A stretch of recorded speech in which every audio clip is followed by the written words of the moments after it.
Every station in the network has a designation.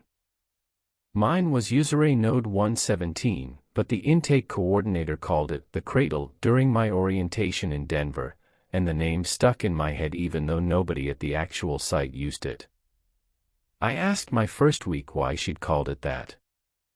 She looked at me like I'd brought up something personal and said she didn't remember saying it. That was October 2019. By March 2022, I understood why the ground beneath that station had earned a name someone would want to forget using. But I need to go back further than that. I should explain what a seismic listening station actually does, because most people hear seismology and picture earthquake maps on cable news. That's the end product. The listening part, the daily, hourly, constant listening, is something else entirely. Node 117 sat at 9,340 feet in the Sangre de Cristo Range in southern Colorado. The station itself was a climate-controlled concrete enclosure about the size of a two-car garage, built on a poured slab that extended 6 feet down into fractured granite.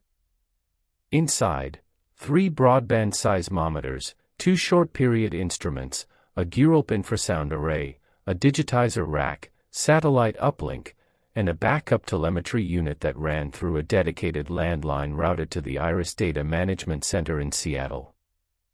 The instruments listened to everything the Earth did, not just earthquakes but microseisms, ocean-generated noise, atmospheric pressure changes coupling into the ground, mining blasts 2 states away, nuclear tests on the other side of the planet.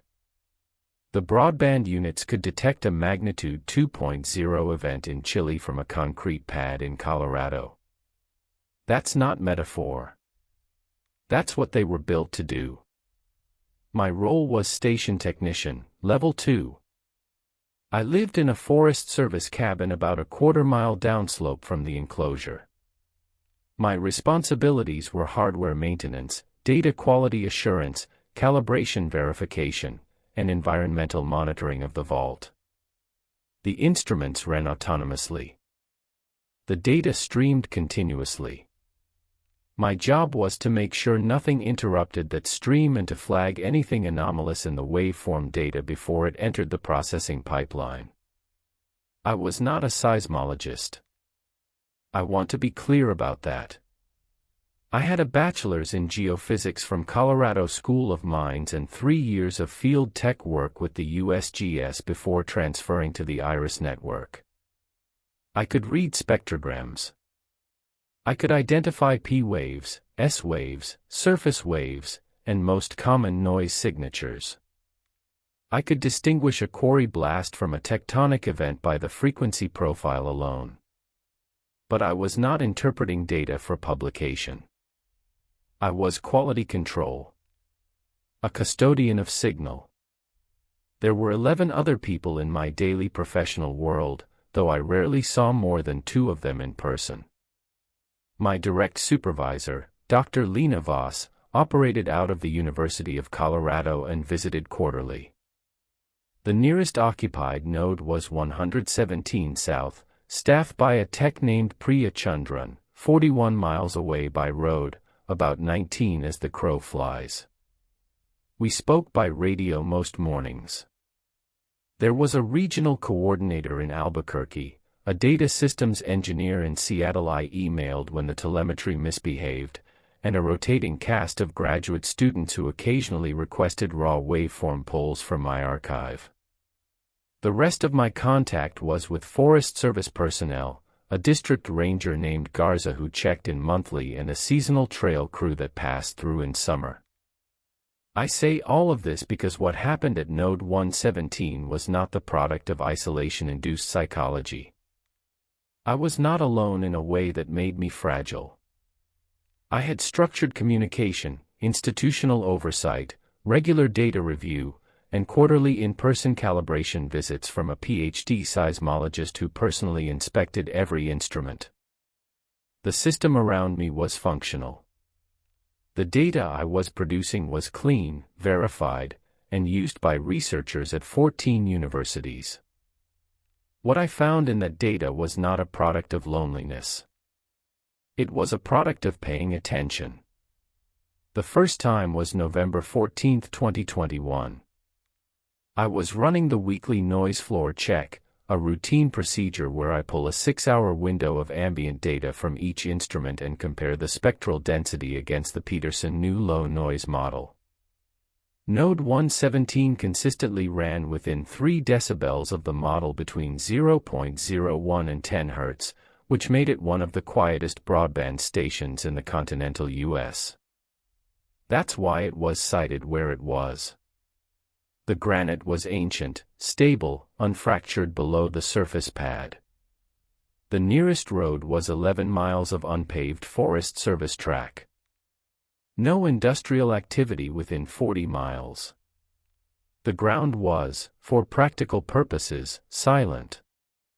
Except that morning, between 3:12 and 3:47 Universal Time Coordinated, the vertical component on the primary broadband unit, channel BHC, showed a signal I couldn't classify. It wasn't noise. Noise has texture.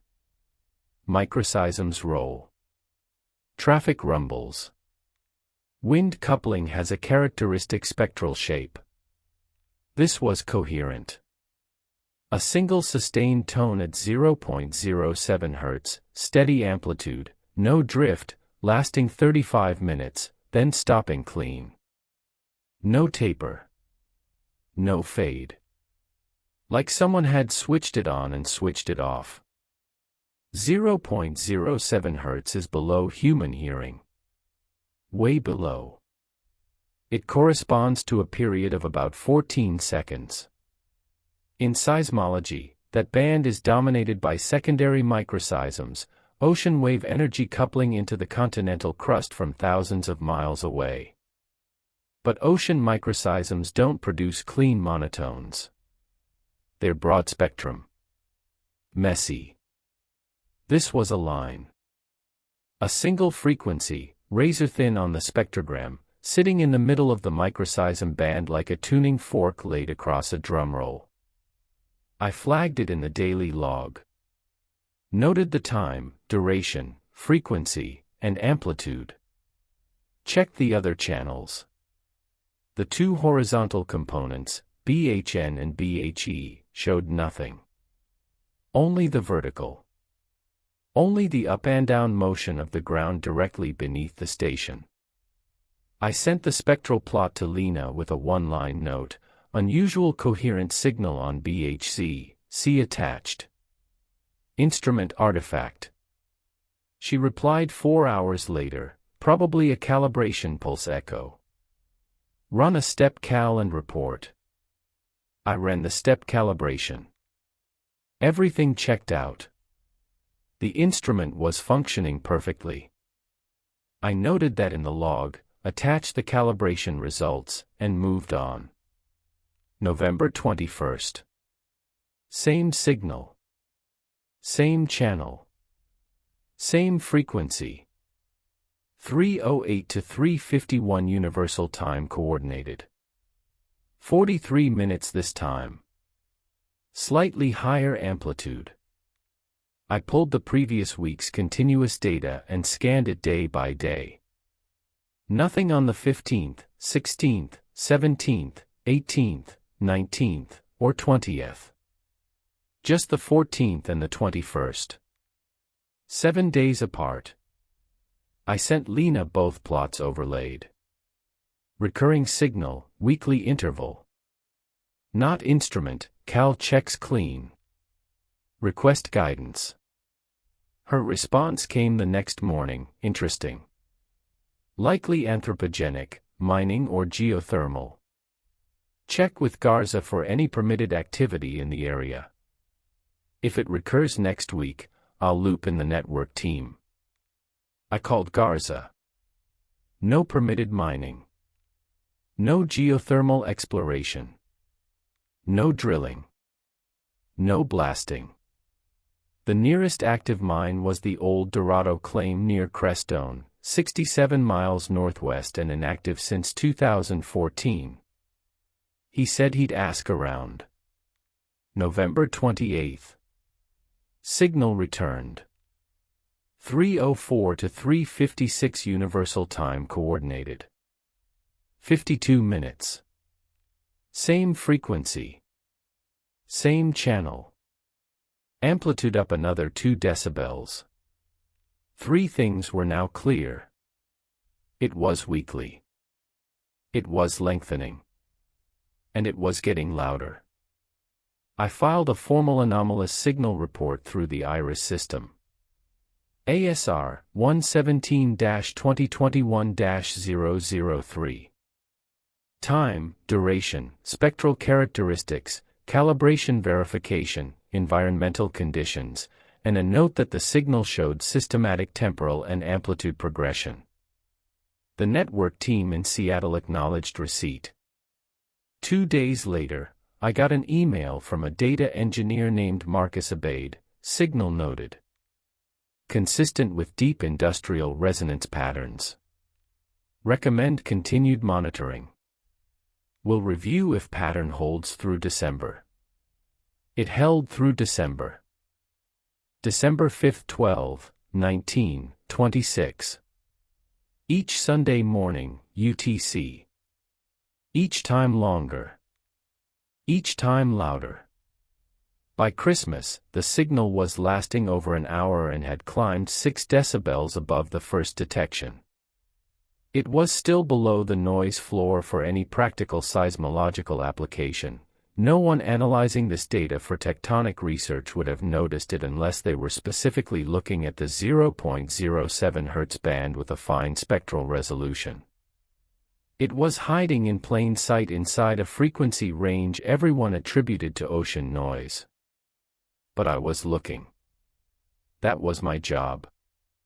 On January 2, 2022, I made a decision that changed everything, not because it was dramatic, but because it was obvious and I couldn't understand why nobody else had already done it. I asked Priya to check her data. Priya Chandran was meticulous in a way that made me look casual. Her logs were immaculate. Her calibrations were always ahead of schedule.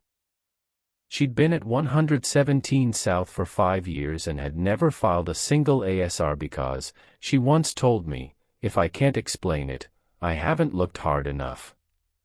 So when I radioed her that morning and asked her to pull her BHC data for the previous 8 Sundays between 3 o'clock and 4 o'clock Universal Time Coordinated, I expected one of 2 outcomes: either she'd find the same signal, confirming it was regional, or she'd find nothing, suggesting it was local to my site. She called me back at 14:20 that afternoon. "It's there," she said. "But it's different." At her station, the signal was present on the same Sundays, starting within a few minutes of my detections. Same frequency, 0.07 Hz, same clean spectral line.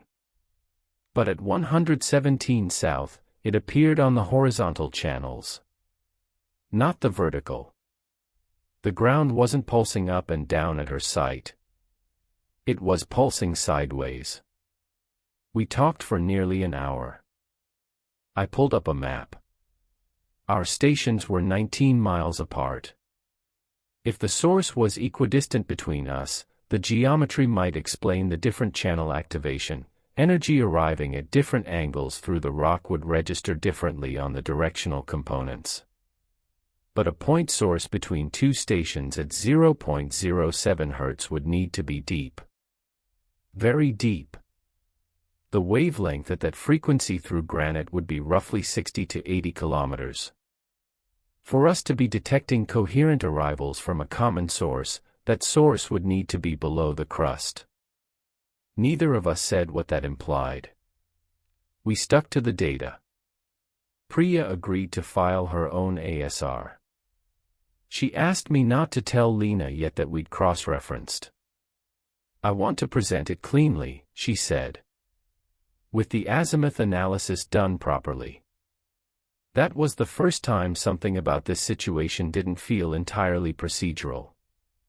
January 9th. The signal appeared at both stations. Same time window. I had set up a triggered recording protocol, a simple script that would write a high-resolution capture the moment the 0.07 Hz band exceeded a threshold amplitude on any channel.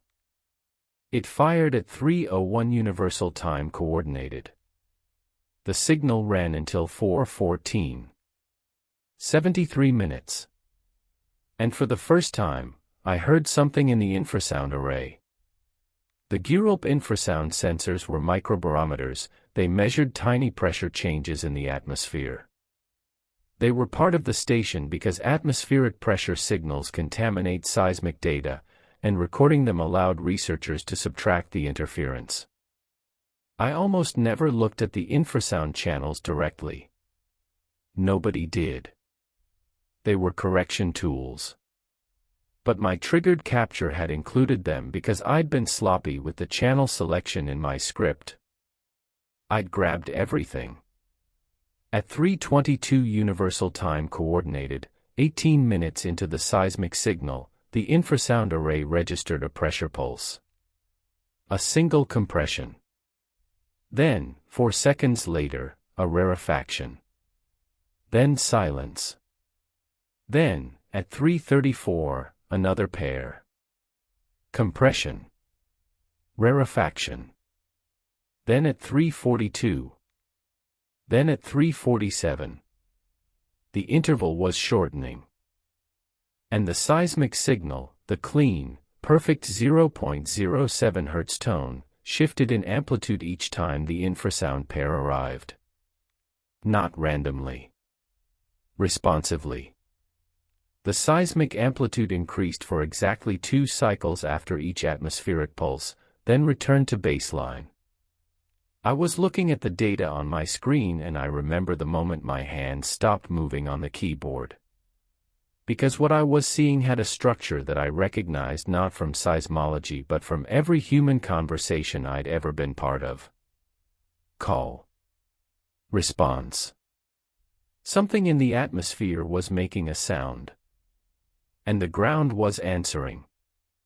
I need to explain what happened next carefully, because this is where my account starts to sound like the kind of story I would have dismissed 12 months earlier. I did not panic. I did not feel dread. What I felt was a very specific kind of professional disorientation, the sensation of looking at data that was internally consistent, instrumentally verified, and conceptually impossible. Not impossible like, earthquakes can't happen here. Impossible like, the ground does not respond to atmospheric stimuli in coherent narrowband patterns with decreasing temporal intervals. That's not a thing the Earth does. It's not a thing any model predicts. It's not a thing any published paper has ever described. I sent the full dataset to Marcus Abade at IRIS. I CC'd Lena. I attached the spectrograms, the infrasound traces, the cross-correlation between the two signals, and a 2-page write-up that was the most careful document I've ever produced. I used no interpretive language. I described what the instruments recorded, when they recorded it, and what the cross-correlation showed. I let the data speak. Marcus replied in 11 minutes. I'd never gotten a response from the network team in under 3 hours. Don't distribute this data outside IRIS channels. Flagging for review. Someone will contact you. Lena didn't reply at all. 4 days later, on January 13th, a Thursday, 2 people arrived at Node 117 in a white GSA-plated Suburban with government tags and no organizational markings. They introduced themselves as Dr. Alan Kirsch and Dr. Yunmi Seo, both from a program within the USGS that I'd never heard of, the Deep Earth Acoustic Monitoring Initiative, or DEMI. Kirsch was mid-50s, weathered, soft-spoken. Seo was younger, precise, with the kind of practiced neutrality that comes from delivering information in institutional settings where emotion is a liability. They were not hostile. They were not secretive in any theatrical sense. They showed credentials. They explained that DME monitored deep Earth signals that occasionally surfaced in the IRIS network and that my report had triggered their involvement. They asked to see the data. I showed them everything. Kirsch spent 2 hours at my workstation, reviewing spectrograms and replaying waveforms. He didn't ask questions. He took notes in a black field book with no cover markings. CO inspected the instruments, ran her own calibration, and checked the GPS timing against the satellite signal. When she was done, she told me the timing was accurate to within 2 microseconds. You already knew that, I said. I needed to confirm it under witness, she said. At 1600 hours, Kirsch sat down across from me at the small table in my cabin and said something I wrote down verbatim because I could tell it was rehearsed. What you've detected is real, instrumentally sound, and not unique to this station. Similar patterns have been observed at 11 nodes across the Western network over the past 31 months. The cross-modal correlation you identified, seismic response to atmospheric stimulus, has been documented at 4 of those nodes. You're the first station technician to detect it independently. The others were flagged by the processing pipeline. I asked the obvious question, what is it? Kirsch looked at CO. She looked at him. It wasn't dramatic. It was the look two people share when they've discussed what to say and haven't fully agreed. We don't know, Kirsch said. The signal characteristics are consistent with a resonating structure in the upper mantle. The atmospheric correlation is consistent with acoustic coupling, pressure waves entering the ground and exciting a natural resonance. What is not consistent with any known model is the temporal patterning. The call-response structure. The decreasing intervals. Those suggest something adaptive, I said. Those suggest something that modifies its output based on input, Kirsch said. We're not using the word adaptive in our reports. They stayed 3 days. During that time, they installed additional instrumentation, a second infrasound array with higher sensitivity, a gravimeter, and a dedicated telemetry line that routed directly to a DME server I had no credentials to access. They gave me a modified monitoring protocol. In addition to my normal IRIS duties, I was to maintain a parallel log of any 0.07 Hz detections, note their duration and amplitude, and immediately report any infrasound correlation. I asked if I should inform Priya. Kirsch said DME would handle coordination with other nodes. I asked if Priya's station was one of the 11. He didn't answer. After they left, I radioed Priya. She picked up on the second call. They came to you too? I asked. Silence. Then, Monday. 2 people. White Suburban. What did they tell you? That the signal was real and they were monitoring it. They installed equipment. They told me not to discuss it outside DME channels. Did they tell you what it was? They told me it was a resonating structure. Miguel, they told me the same thing they told you. And neither of us believes that's the whole answer. She was right. But at that point, in January 2022, I didn't yet have the evidence to articulate what the whole answer might be. I had a signal, a response pattern, and a government program that was watching it. That could have been the end of the story. Deep Earth anomalies exist. Institutions study them. Technicians document them. That's how science works. What changed was not that the signal escalated. What changed was that the signal started listening to me. February 6, 2022. Sunday. The signal arrived on schedule at 3 o'clock Universal Time Coordinated. I was awake, watching the triggered recording in real time. The 0.07 Hz tone emerged cleanly on BHC. The infrasound pairs began at 3:14. Call. Response. The intervals shortened from 12 seconds to 9 to 7. At 3:38, I coughed. I was sitting in the enclosure, 3 feet from the primary broadband instrument, drinking coffee that had gone cold. The cough was involuntary, dry air, altitude, nothing significant. A single cough. On BHC, the 0.07 Hz tone hitched. Not a dropout. Not a glitch. The amplitude dipped for exactly 1 cycle, 14 seconds, and then resumed at a slightly different phase. As if it had been interrupted and restarted. I stared at the screen. I set down the coffee. I sat absolutely still. At 3:41, I deliberately scraped my chair across the concrete floor. The tone hitched again. Same pattern. 1 cycle dip. Phase shift. Resume. I am a field technician. I understand acoustic coupling. I know that sounds inside the enclosure can be transmitted through the slab into the ground and contaminate the instruments.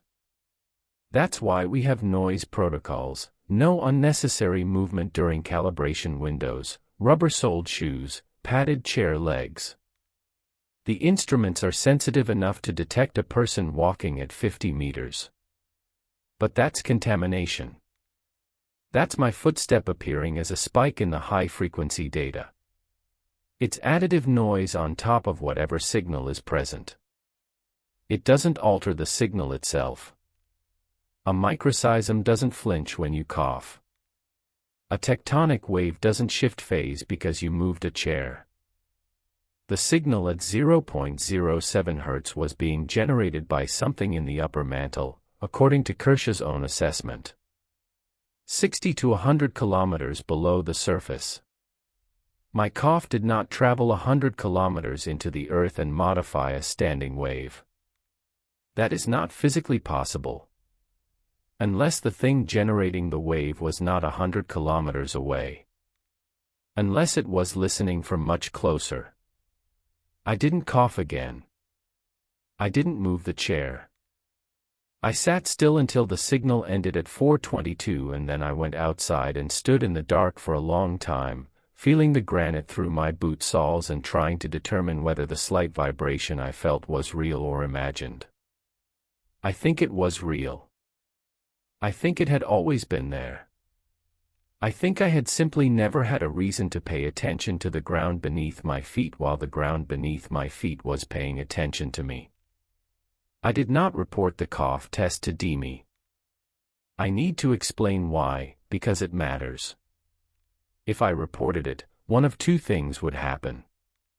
Either they would believe me and send a team to conduct controlled acoustic source tests inside the enclosure, which would mean confirming that the phenomenon responded to human-generated sound, which would change the classification of the entire signal from geological to something else, something no institutional framework was built to handle. Or they would not believe me and would flag me as psychologically compromised by isolation, which would mean removal from the station and the loss of the only monitoring position that gave me direct access to the data. Neither outcome served the data. And I had begun to feel, with a clarity that frightened me in its conviction, that the data was the only thing that mattered. Not my career. Not my comfort. The data. So I designed my own test. February 13th. Sunday. I positioned myself inside the enclosure at 2:45 Universal Time coordinated with a predetermined protocol. I would make 3 controlled sounds at 3 specific times after the signal began, with defined intervals between them, and record everything. 3:02, signal begins. 0.07 Hz, BHC. Clean. 3:15, first infrasound pair. Compression, Rarefaction. 3:18, I clap once. Hard. Open palms, directly above the seismometer housing. BHC response, 1 cycle amplitude dip, phase shift of approximately 40 degrees, resume. I wait 4 minutes. 3:22, I clap twice. Rapid succession. BHC response, 2 cycle amplitude dip.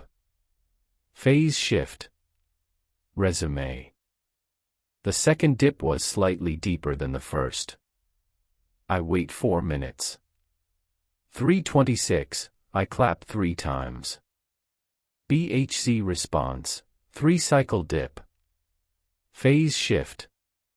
Resume. The response was proportional. I gave it 1 clap, it paused for 1 cycle. 2 claps, 2 cycles. 3 claps, 3 cycles.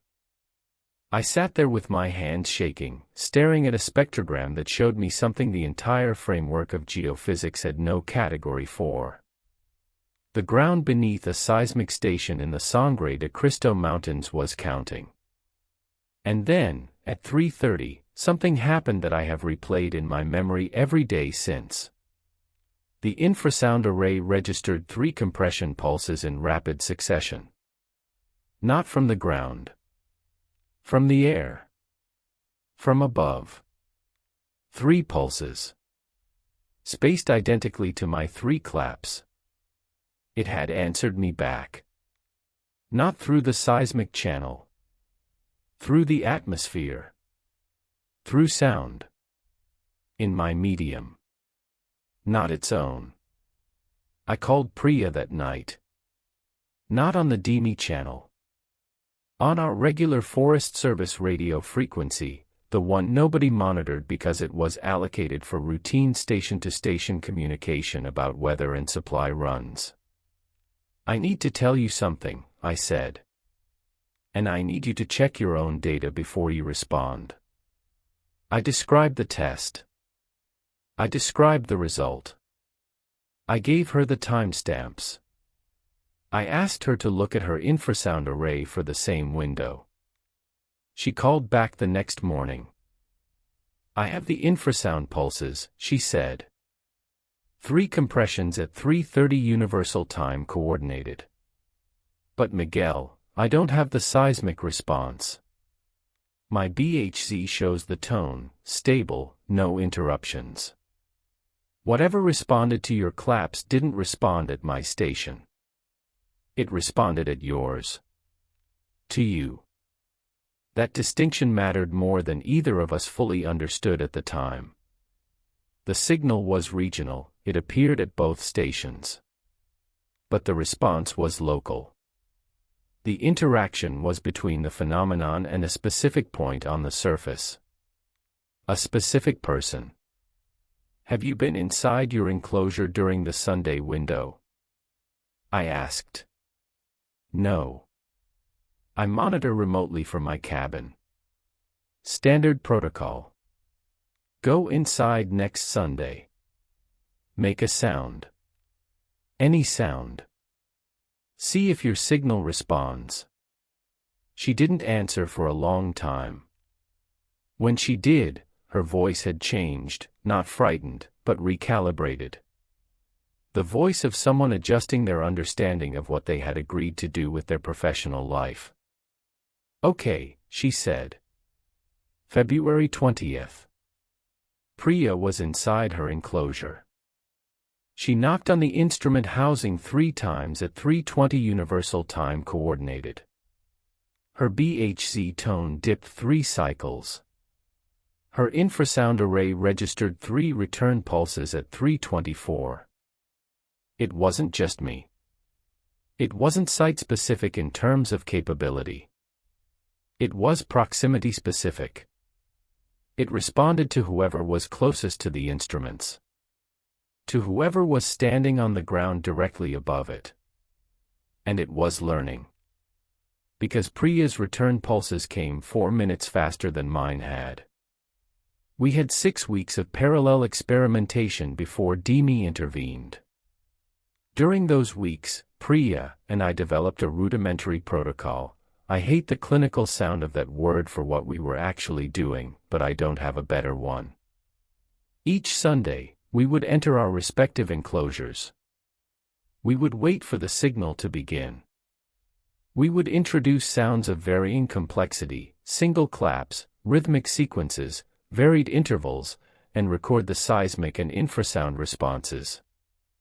The phenomenon learned quickly. By week 3, it was no longer simply mirroring our inputs. We would clap a pattern, say, 2 rapid, pause, 1 slow, and the infrasound return would invert it. 1 slow, pause, 2 rapid. We would knock a rhythmic sequence on the housing, and the return would subtract 1 element. For knocks returning 3 pulses. Then we'd do 3. It returned 2. It was performing operations on our inputs. Not echoing. Processing. By week 4, the returns began arriving before our inputs. Not dramatically. Fractions of a second. But the timestamps were GPS verified to microsecond accuracy, and the infrasound pulses were initiating 0.2 to 0.4 seconds before our claps. As if it had begun anticipating what we would do. I told myself it was reading the preparatory motion. The raising of my hands. The shift of weight before a knock. Vibrations transmitted through my body, through the slab, into the ground, interpreted as precursors to the acoustic event. That was physically plausible. Organisms do this. A spider reads the vibrations in its web before the prey makes contact. But Priya's station was 41 miles from mine, and the anticipatory pulses at her station preceded her actions by the same interval. The phenomenon was not reading 2 separate sets of body language through 2 separate slabs of concrete in 2 separate mountain locations.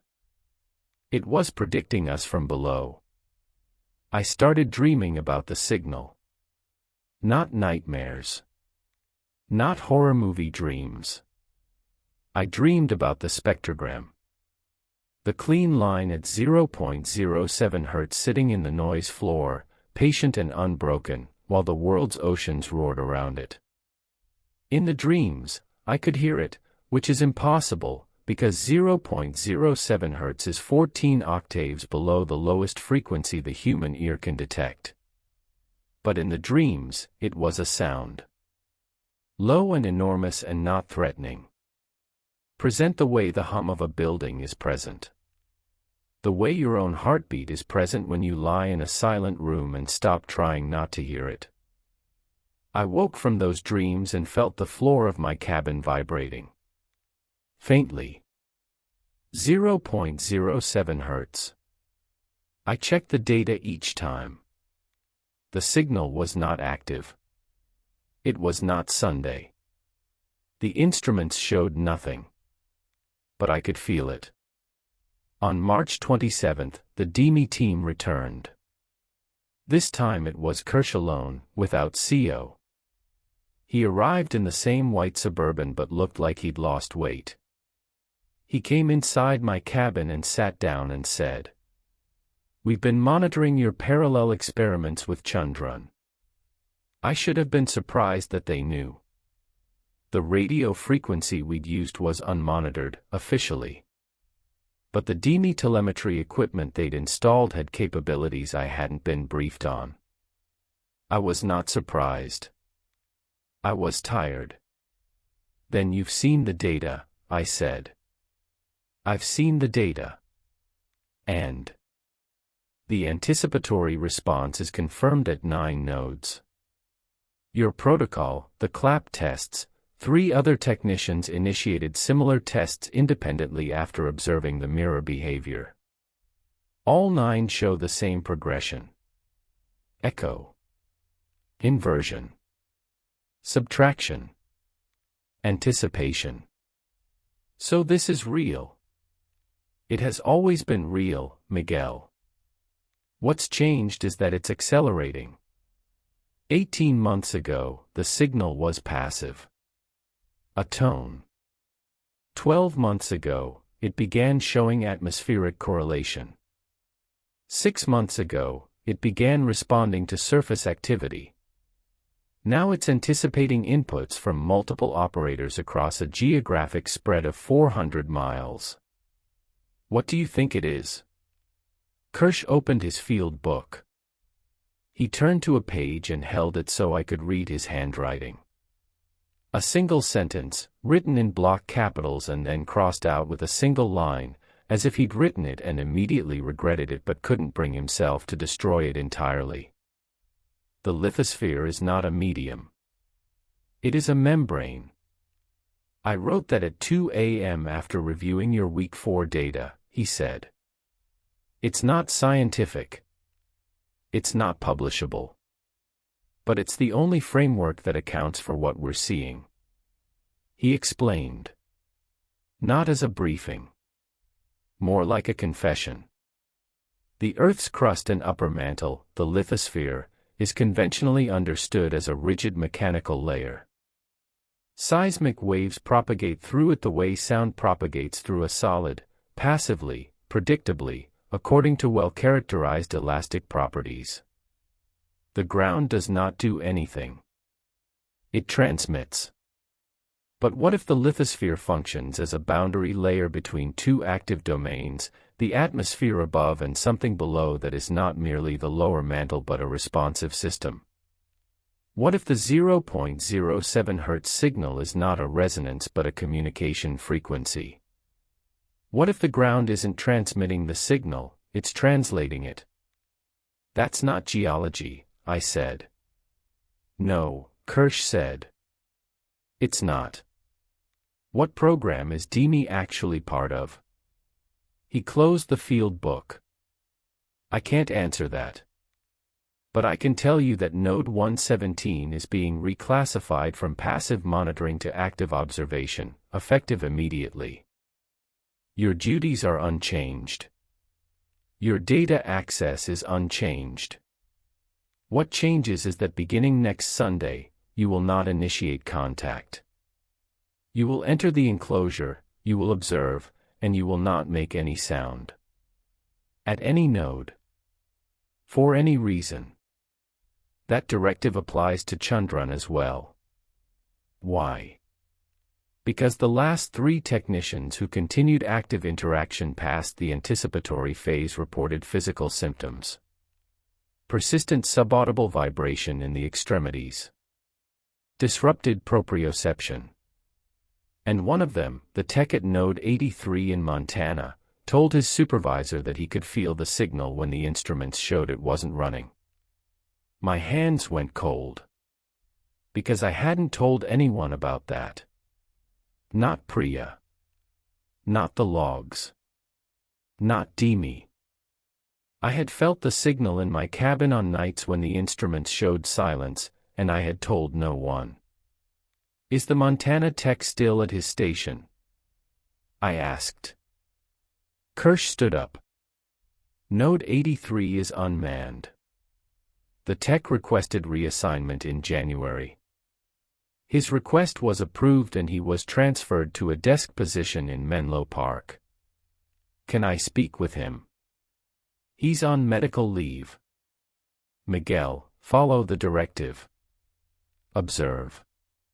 Don't interact. Don't touch the housing. Don't make sounds in the enclosure. Enter, sit, record, leave. He drove away that afternoon. I stood in the doorway of my cabin and felt the granite vibrating through 2 inches of timber flooring. It was a Tuesday. I followed the directive for 2 Sundays. April 3rd and April 10th. I entered the enclosure, sat in the padded chair, and watched the signal arrive. 0.07 Hz BHC. Clean and steady. The infrasound pairs began at their usual interval. Call. Response. The intervals shortened. But now there was something new. At 3:22 on April 3, midway through the session, the infrasound array registered a sequence I hadn't heard before. Not paired compressions and rarefactions. A complex pattern. 3 rapid pulses, a longer pulse, 2 rapid, a longer. It repeated twice. I sat motionless. I made no sound. The seismic tone held steady. No dips. No phase shifts. The phenomenon was not reacting to me. It was performing for me. Producing patterns that had no input to mirror, no claps to count, no knocks to invert. It was generating unprompted output. On April 10, the unprompted patterns were longer. More complex. I recorded everything. I spent the following day analyzing the infrasound sequences, looking for mathematical structure, linguistic patterns, anything recognizable. The pulses had consistent amplitude. The intervals between them were precise to millisecond resolution. But the sequences didn't map to any pattern I could identify, not binary, not Fibonacci, not prime numbers, not Morse code, not any encoding scheme in any reference I had access to. They were structured. They were intentional. And they were meaningless to me. I called Priya on April 11. "Did you get the unprompted sequences?" I asked. "Yes." "Can you decode them?" "No." "But Miguel, I did something I wasn't supposed to." My stomach dropped. "What did you do?" "On the 10th. During the unprompted sequence. I clapped once." "Priya." "I know. Listen. When I clapped, the unprompted sequence stopped. Not like it was interrupted. Like it was satisfied. Like it had been waiting for a response and any response was enough.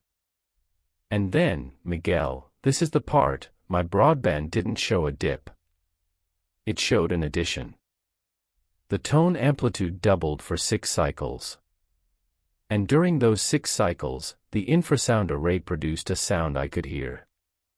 Infrasound is below. I know what infrasound is. This wasn't infrasound. During those 6 cycles, the array registered a signal at 180 Hz, audible.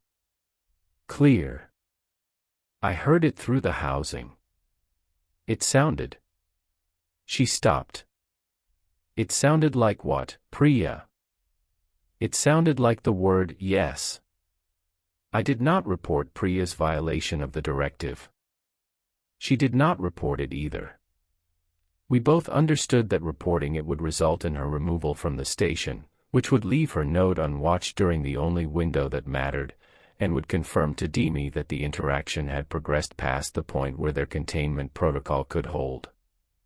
Because that's what the directive was. Not a scientific protocol. Containment. Don't interact. Don't respond. Don't let it know you're there. As if silence could undo the fact that it had already counted our claps, inverted our rhythms, predicted our actions, and begun, if Priya was right, speaking. On April 17, I broke the directive. I entered the enclosure at 2:50 Universal Time Coordinated. I sat in the chair. The signal began at 3:01. The infrasound pairs started at 3:09. The unprompted sequence began at 3:16, longer now, more elaborate, with internal repetitions that suggested structure even if I couldn't parse it. At 3:20, I spoke. Not loudly. Not dramatically. I said a single word, clearly, at a normal conversational volume, directed at the floor. Hello. The spectrogram did something I had never seen. The 0.07 Hz tone didn't dip. It didn't double. It split. On the screen, the clean single line fractured into two parallel lines, 0.07 Hz and 0.14 Hz. A fundamental and its first harmonic. The harmonic hadn't been there before. Not in 8 months of continuous monitoring. Not at any node in the network, as far as I knew. The infrasound array registered a pulse at 190 Hz. Then 200 Hz. Then 210 Hz. A rising sequence, each tone lasting approximately 1 second, with a clarity that could not be attributed to atmospheric noise or instrument artifact. I heard them. Through the concrete. Through the housing. Through the air. They sounded like someone searching for a pitch. Adjusting. Trying to find a frequency that would carry meaning in a medium they did not natively occupy. And then, at 3:21 Universal Time Coordinated, the infrasound array registered a complex waveform centered at 220 Hz that lasted 1.4 seconds. I heard it clearly. It was not a word. It was not language. But it had the cadence of language, a rise, a modulation, a fall, as if something that had never produced speech was attempting to replicate the shape of my greeting without understanding what the shape contained. I said, "Hello," again. The waveform repeated. Closer this time. The rise was sharper. The modulation tighter. The fall matched the intonation of my own voice more precisely than any echo would. It was learning to say hello by listening to me say it. I pressed my palms flat on the concrete floor. I could feel the 0.07 Hz vibration in my bones. It was warm. The floor was warm. Not from the climate control, the system was set to maintain 18 degrees Celsius, and the floor was typically cooler than ambient. But under my palms, the concrete was warm in the way living skin is warm. Not hot. Just present. Just circulating something. I pulled my hands away. At 3:24, the signal split again. 3 lines now, 0.07, 0.14, and 0.21 Hz, fundamental, second harmonic, third harmonic. An overtone series.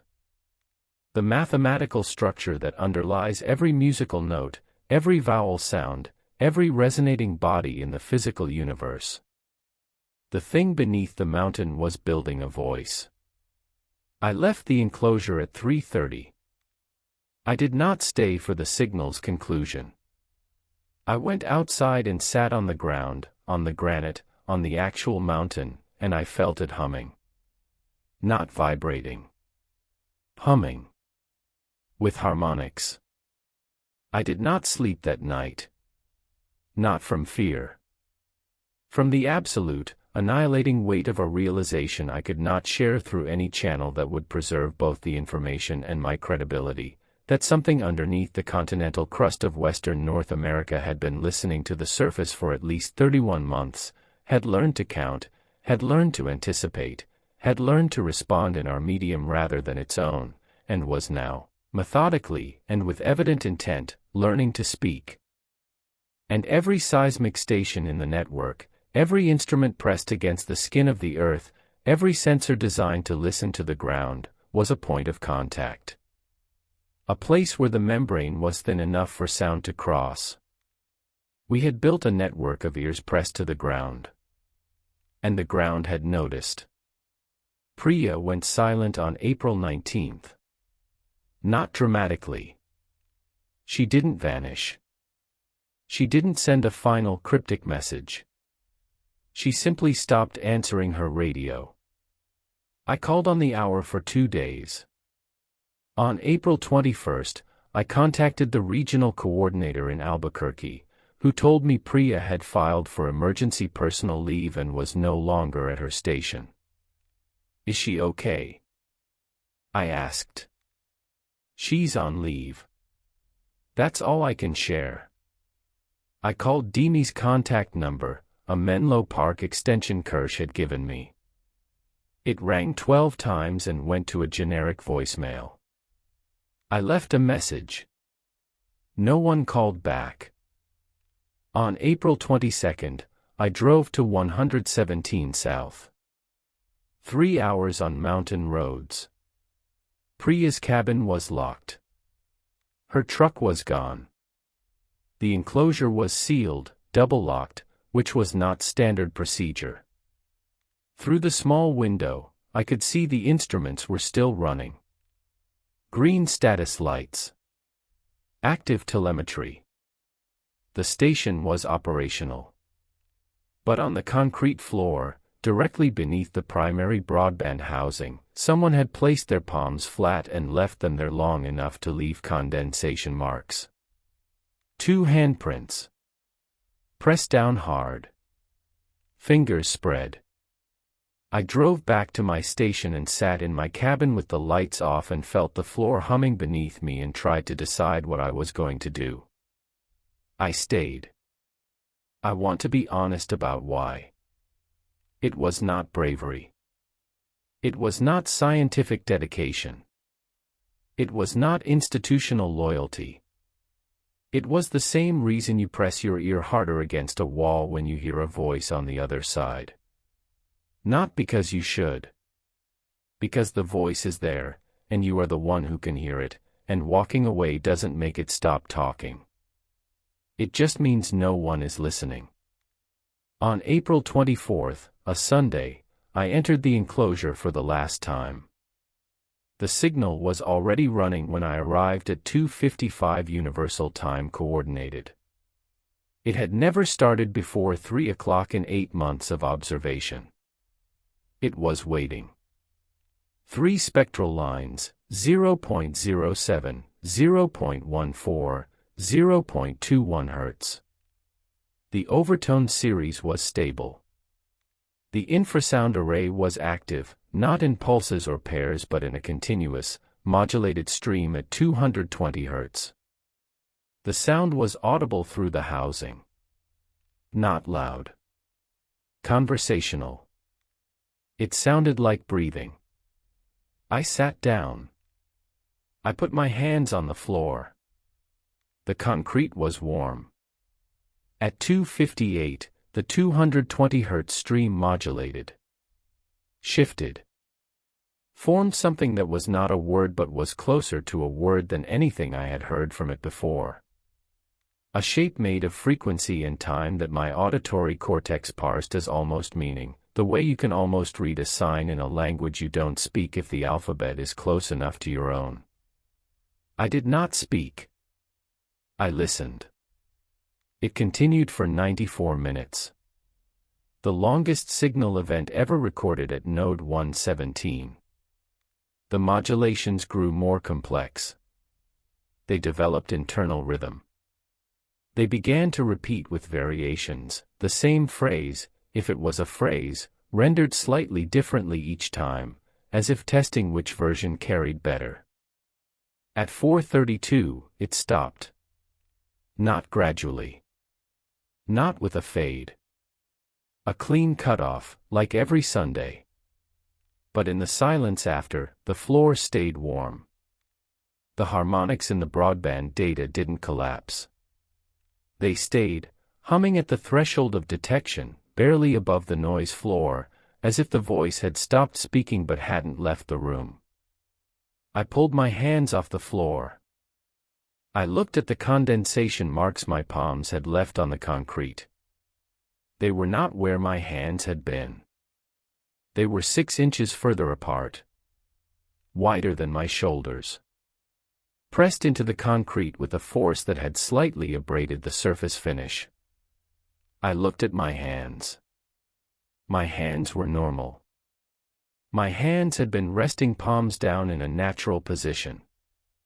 The prints on the floor were not mine. They had formed underneath my hands, from below, pressed upward against the underside of the concrete with enough force to mark the surface. Matching my position.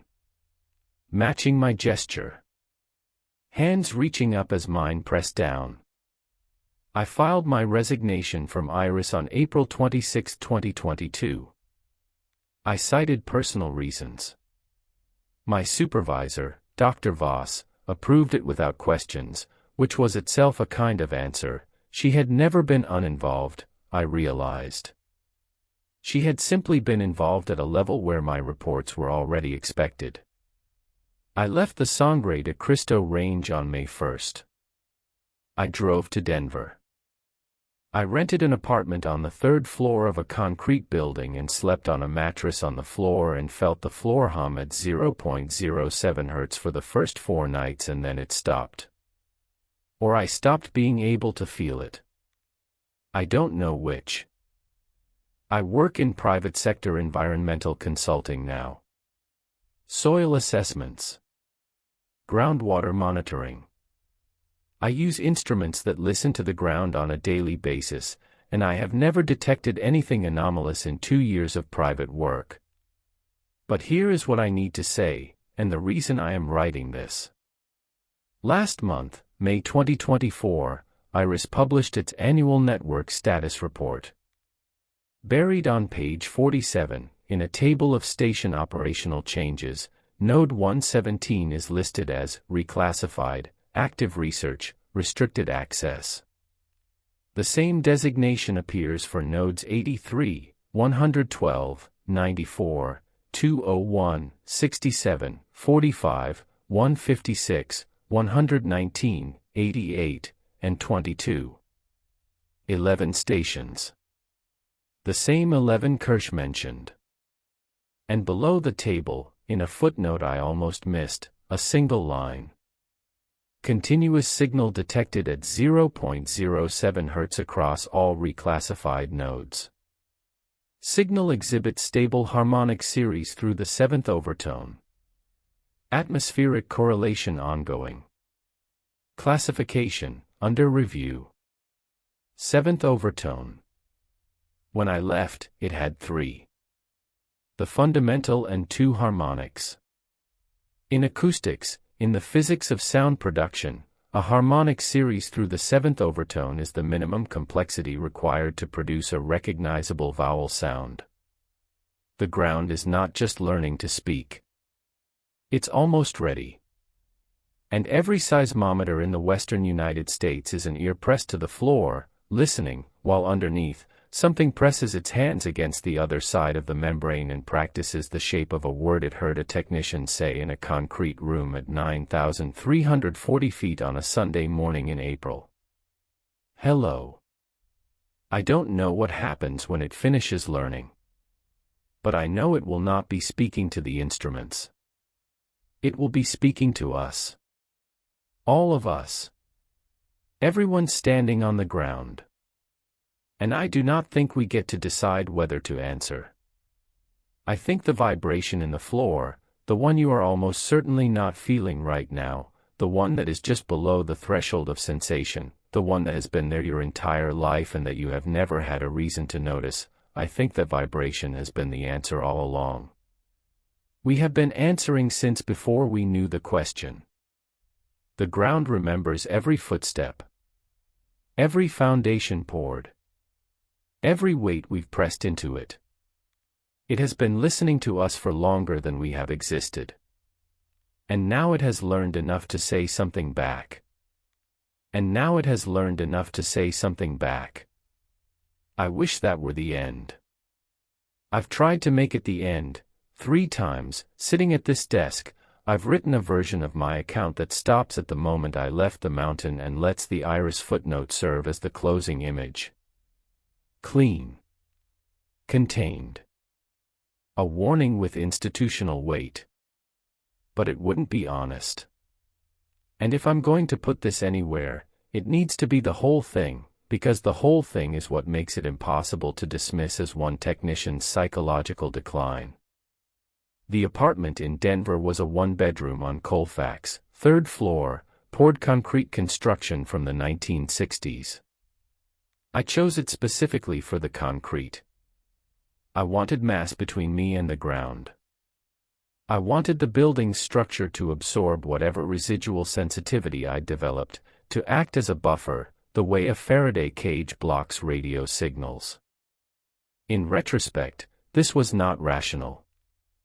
Concrete transmits seismic energy more efficiently than wood frame construction. I was not insulating myself. I was improving the coupling. For the first 2 weeks, I did nothing but sleep, eat, and walk. I didn't check iris data. I didn't look at spectrograms. I deleted the analysis software from my laptop and put my field notebooks in a storage unit on the north side of the city where I wouldn't encounter them during daily life. I was performing a kind of clinical separation, not from the phenomenon, but from the mode of attention that had made the phenomenon visible. If I stopped listening, I reasoned, I would stop hearing. It worked, partially. The floor hum faded after 4 days. By May 8th, I could stand barefoot on the concrete and feel nothing unusual. My sleep normalized. I began running in the mornings along the Platte River Trail, where the ground was alluvial, soft, sandy, deposited, as different from Sangre de Cristo granite as I could find within city limits. I avoided parks with exposed bedrock. I did not go to red rocks. I did not drive into the foothills. On May 15th, I started the job search that led to my current position at Meridian Environmental Services. Soil and groundwater work. Practical, local, billable. The instruments I use now, piezometers, conductivity meters, gas chromatographs, listen to chemistry, not vibration. They have no broadband sensitivity. They cannot hear 0.07 Hz. The separation was deliberate. By June 2022, I believed I had successfully exited the situation. Then I received the letter. Not an email. A physical letter, USPS, delivered to my apartment on June 23, 2022. No return address. Postmarked Menlo Park, California, the city where USGS Western Region headquarters is located and where Kirsch had a phone extension. Inside, a single sheet of white paper, laser printed, and signed. No letterhead. No header or footer. Just text. Node 117 update, June 19, 2022. BHZ harmonic series, 4th overtone confirmed stable as of June 12. Atmospheric output sustained beyond Sunday window, now continuous Thursday through Monday, 22 to 6 o'clock Universal Time coordinated daily. 120 Hz component detected at nodes 83, 201, and 67. Consistent with form and structure. Linguistic analysis requested and denied by Program Director. Chundrun location, Menlo Park. Medical status, ambulatory. Cognitive status, under evaluation. Technician rotation at reclassified nodes suspended indefinitely. All 11 stations running unmanned. Recommend you do not access IRIS archives. Your credentials have not been revoked. This is not an oversight. I read the letter 3 times. Then I put it in an envelope, sealed it, dated the seal, and locked it in the filing cabinet I'd bought for the apartment. I did not act on it.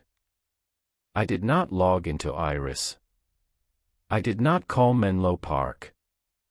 But I noticed 2 things. First, whoever sent the letter knew my home address, which I had not provided to Demi or to anyone at IRIS since relocating. My forwarding address with the Postal Service pointed to a P.O. box I'd rented specifically to prevent this kind of contact. Second, the letter said my IRIS credentials had not been revoked, and that this was not an oversight. That sentence was a door left open. And the person who left it open wanted me to know it was deliberate. I did not go through the door. Not in June. Not in July. I worked. I ran. I avoided exposed bedrock. I slept on the third floor and felt nothing through the concrete and told myself the story was over. The second letter arrived August 4, 2022. Same format. Menlo Park postmark. No return address. And signed. Node 117 update, July 30, 2022. BHZ harmonic series, 5th overtone. Atmospheric output, now continuous.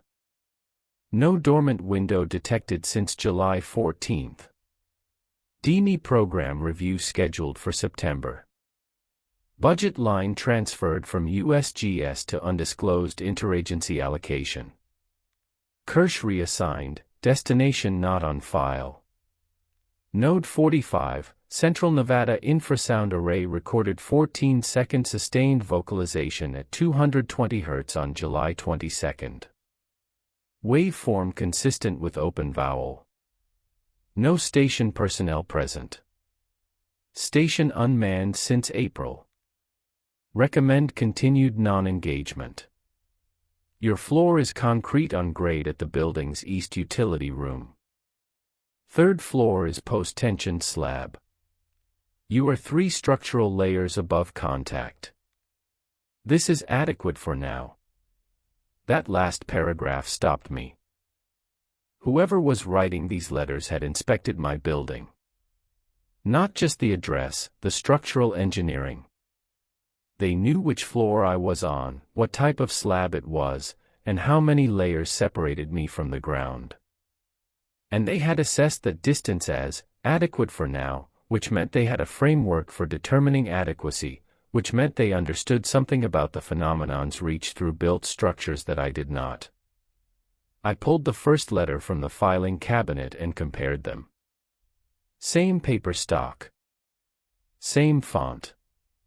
Same printer characteristics, a faint horizontal banding visible under oblique light, consistent across both documents. Same author, same machine. I held the second letter up to the window and looked at the paper against daylight. Watermark, standard GSA issue 20-pound bond. Government paper. Someone inside the federal system was sending me unauthorized updates from a classified program through physical mail to an address they should not have known, using government supplies, and advising me on the structural properties of my apartment. I locked the second letter with the first. On August 5, I drove to the storage unit where I'd put my field notebooks. I sat in the car in the parking lot for 40 minutes before going inside. The unit was climate-controlled, fluorescent lit, and the floor was a poured slab on grade, ground contact concrete.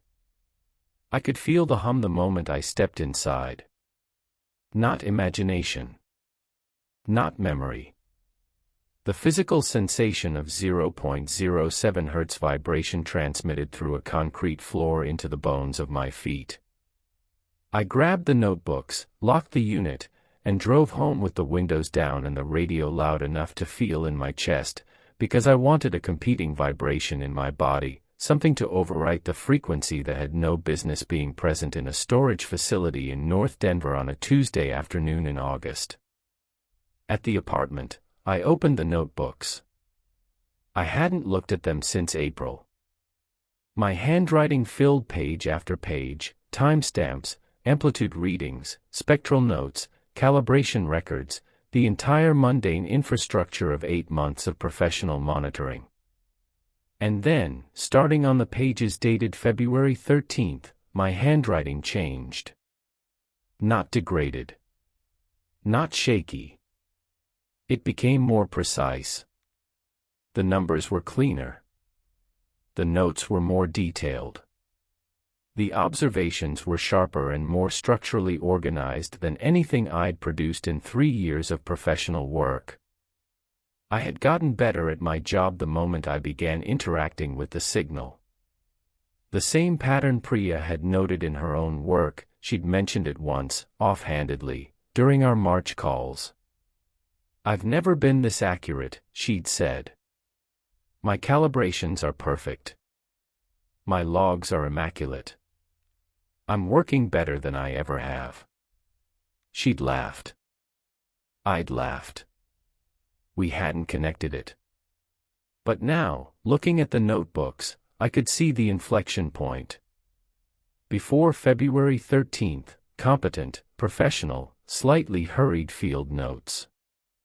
After February 13th, meticulous, unhurried, crystalline. As if something had tuned my attention the way you tune an instrument. Adjusted the tension until the frequency was right. I closed the notebooks. I put them in the filing cabinet with the letters. I sat on my couch and pressed my bare feet against the hardwood floor, which was engineered planking over plywood subfloor over post-tension concrete, 3 layers above grade, adequate for now, and felt nothing. Nothing. And I understood that nothing was the most frightening thing I had felt since leaving the mountain, because it meant one of two things. Either the phenomenon's influence had a limited range and I was outside it. Or it had learned to be undetectable when it chose, and nothing was what compliance felt like from the inside. The third letter arrived October 1, 2022. Node 117 update, September 26, 2022. BHZ Harmonic Series, 6th overtone. DME program review completed. Program redesignated. New name classified. Budget increased 340%. All reclassified nodes upgraded with autonomous recording. No human access authorized. Node 201, Southern Utah continuous atmospheric vocalization at 220 Hz recorded for 72 hours beginning September 18. Spectral analysis shows formant transitions consistent with consonant-vowel-consonant structure. 3 distinct phonemic units identified. Not mapped to any human language. Chandran discharged from evaluation. Current location, personal residence, Portland, or. She is functional. She does not discuss the program. She has not contacted you because she was asked not to, and she agreed, and the agreement was not coerced. You have been running along the Platte River Trail. The alluvial deposit there is 40 feet deep. Below it is Pierre Shale. Below the shale is Niobrara limestone. Below the limestone is the basement granite of the Front Range batholith. The signal propagates through all of them. The sand does not help. Your credentials remain active. I read that letter standing in my kitchen with my running shoes still on, calves aching from the morning's 5 miles along the river I had chosen because the ground was soft and deposited and different from mountain granite. The sand does not help. They were watching me run. Or they had watched me run at some point and extrapolated the pattern. Or the phenomenon itself, the thing in the ground, was aware of my daily route above it and had communicated this to whoever was writing the letters, which was a possibility I could not dismiss because the letters contained information that no human surveillance could easily produce. The structural engineering of my building. The geological stratigraphy beneath my running path. These were not details available from a satellite or a phone tap. These were details available to someone who could see through the ground. I called Priya. The number I had for her was the Forest Service radio frequency, which was meaningless now that neither of us was at a station. I'd never had her personal phone number.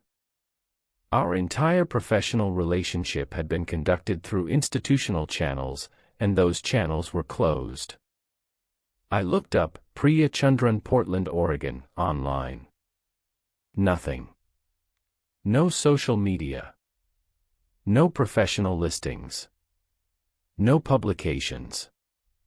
For a woman who'd spent 5 years as a Level 2 station technician with Iris and presumably had an academic history before that, the absence was total. I thought about driving to Portland. 1,200 miles. I could do it in 2 days. Find her, talk to her, compare notes outside of any institutional channel. But the letter said she had agreed not to contact me, and the agreement was not coerced. Which meant she had made a choice. And the letter's author, whoever they were, wanted me to respect that choice. The information was structured to close the door gently rather than provoke me into forcing it open. I respected it. I'm not sure that was the right decision. I'm not sure any of my decisions since April 2022 have been the right ones, because I cannot determine whether my reasoning is my own or whether the 4 months I spent interacting with the phenomenon left a residue in my cognition that shapes my choices in ways I cannot detect from the inside. That is the thing I cannot get past. Not the signal. Not the harmonics. Not the handprints or the warmth or the almost voice. The thing I cannot get past is the possibility that my judgment was optimized the same way my handwriting was, subtly, imperceptibly, and to someone else's specifications. The letters stopped after the third one. I waited through October, November, December. Nothing. I checked the P.O. box weekly, then bi-weekly, then monthly.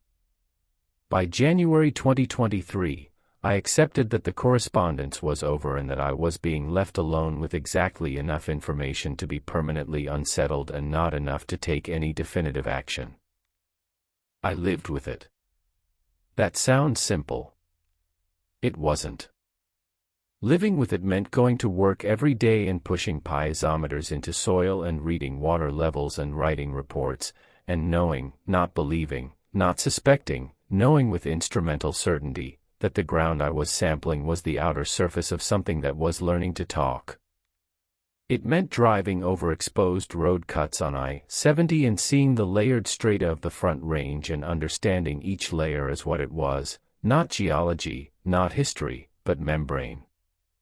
It meant lying in bed on the 3rd floor and wondering whether, adequate for now, had an expiration date, and if so, whether the person who calculated it had accounted for the 5th overtone, the 6th, the eventual 7th. The IRIS annual report was published in May 2024. I wasn't looking for it. A former classmate from mine shared it in a group chat. He'd transitioned to academic seismology at Stanford and flagged the report as routine professional reading. I opened it on my phone during lunch at a field site in Aurora, sitting in my truck with a half-eaten sandwich, and I scrolled to the station status tables out of a reflex I thought I'd suppressed. Page 47. The 11 nodes. Reclassified. Active research, restricted access. And the footnote. Continuous signal detected at 0.07 Hz across all reclassified nodes. Signal exhibits stable harmonic series through the 7th overtone. Atmospheric correlation ongoing. Classification, under review. 7th overtone. I set the phone down on the dashboard. I pressed my palms flat against the steering wheel and felt the engine idling and tried to use that vibration, mechanical, explicable, 30 Hz, to overwrite the knowledge of what a 7th overtone means. In the physics of vocal production, the harmonic series defines timbre. A fundamental frequency plus its overtones is what makes a trumpet sound different from a violin playing the same note. Human vowels are produced by shaping the harmonic series through the resonant cavities of the throat, mouth, and nasal passages. The minimum harmonic complexity required to produce a distinguishable vowel, to make an sound different from an ee, is approximately 7 overtones. The signal had 3 overtones when I left in April 2022. It had 6 in September 2022. It had 7 in May 2024. It was not speeding up. It was not exploding into readiness. It was developing at the pace of something that had no deadline. Something patient enough to have listened to the surface for, how long? Since the Iris network was built. Since the first seismometer was pressed into the ground in 1889. Since the first human foot struck the earth hard enough to send a wave downward. I don't know. No one knows. The letters stopped and DME was redesignated and the 11 stations run unmanned and the data goes somewhere I cannot access, and the footnote on page 47 is the only public evidence that anything is happening at all. 2 more things. Then I'm done. On September 3, 2024, I was conducting a soil gas survey at a brownfield site in Commerce City. Routine work. I was using a photoionization detector, a handheld instrument that measures volatile organic compounds in soil vapor.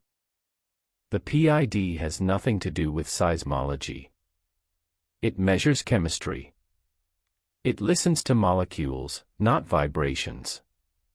At 14:22 local time, while I was holding the probe 6 inches above a soil boring at the northwest corner of the site, the PID registered a reading of 0.07 parts per million.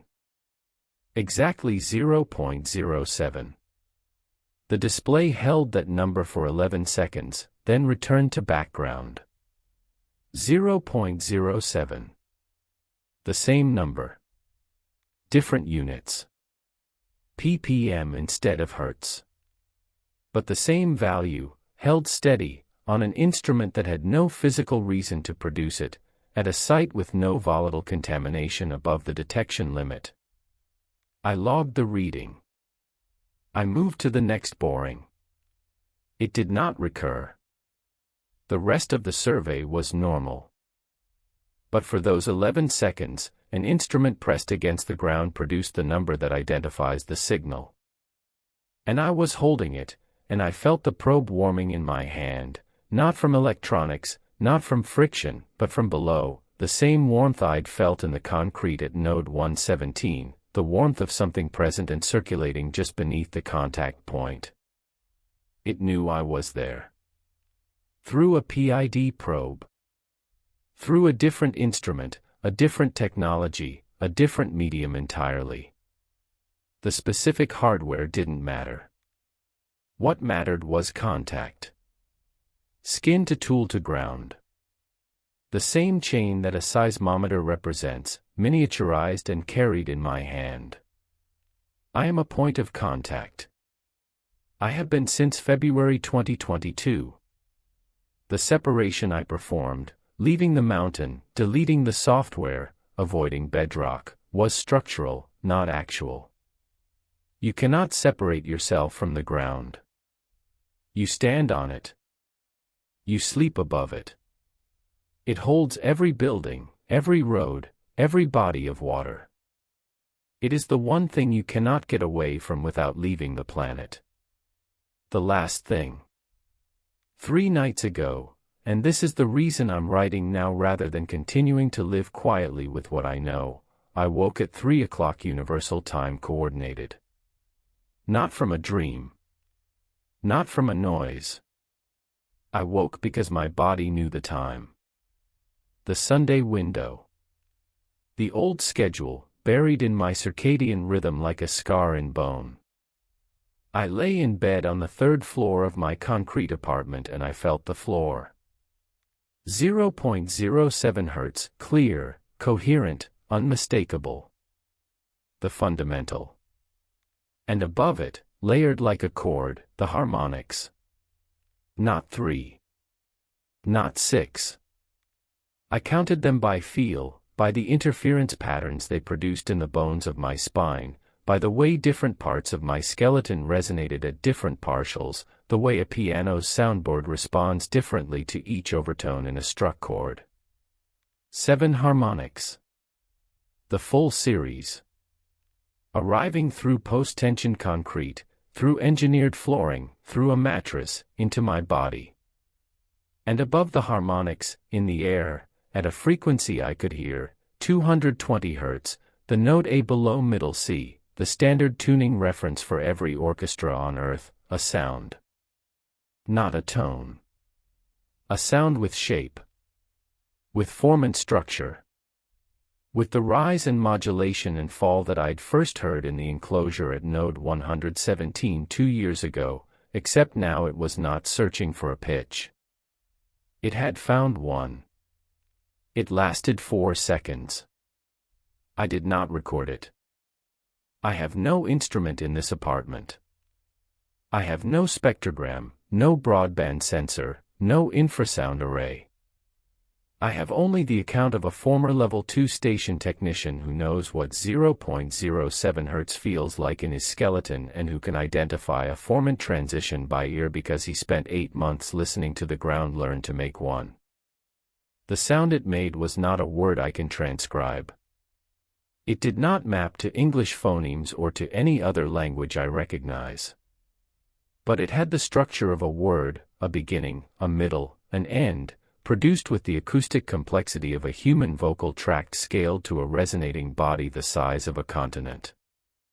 And it was not coming from beneath the building. It was coming from the air. From the atmosphere. Radiated upward through the ground, through the foundation, through the structure, and out into the air of my bedroom, the way a speaker cone translates electrical signal into sound. The ground was not the source. The ground was the speaker. And the air that fills every room, every street, every open space on the surface of this planet, was the medium it had chosen. The medium it had spent 2 years learning to use. Our medium. It spoke for 4 seconds, and then it stopped, and the harmonics faded, and the floor went quiet. I have not slept since then. Not because I'm afraid of what it said. I don't know what it said. No one does. The phonemes don't match any human language because they are not human phonemes. They are the first phonemes of a language that is being invented in real time by something that learned the physics of speech from counting a technician's claps in a concrete room in Colorado. I'm afraid because of the implications of the delivery mechanism. If the ground is the speaker, and the air is the medium, then the signal doesn't need a seismometer to reach us. It doesn't need a station. It doesn't need a probe or a sensor or an instrument of any kind. It needs what it has always had, the ground beneath our feet and the air in our lungs. Every floor is a speaker cone. Every foundation. Every road surface. Every square foot of exposed earth on the planet. When it finishes learning, when the phonemes stabilize and the formants lock and the harmonic series extends far enough to carry consonants as well as vowels, it will not need to wait for Sunday. It will not need an enclosure or a UTC window or a technician's hands on the concrete. It will simply speak. And 8 billion people, standing on the ground, breathing the air, will hear it. I don't know what it will say. I don't know if "say" is even the right framework, whether what it's building is language in any sense we'd recognize, or something else entirely, something for which we have no category because nothing on the surface of this planet has ever needed one. But I know this. It learned "hello" from me. Whatever it says first, it will be greeting us. And it will expect an answer. And we will feel the question in our bones before we hear it in the air, and our bodies will already be resonating at its frequency before our minds have a chance to decide whether to respond. The vibration under your feet right now, in your office, your home, whatever building or patch of ground you're standing on, is real. It is always there. It is the microseismic background of a living planet, and within it, below the ocean noise and the traffic and the wind, there is a clean line at 0.07 Hz that has been there longer than anyone has been listening. It is not a resonance. It is not a natural frequency of the earth. It is a voice that was always speaking. and it has almost learned to speak in ours.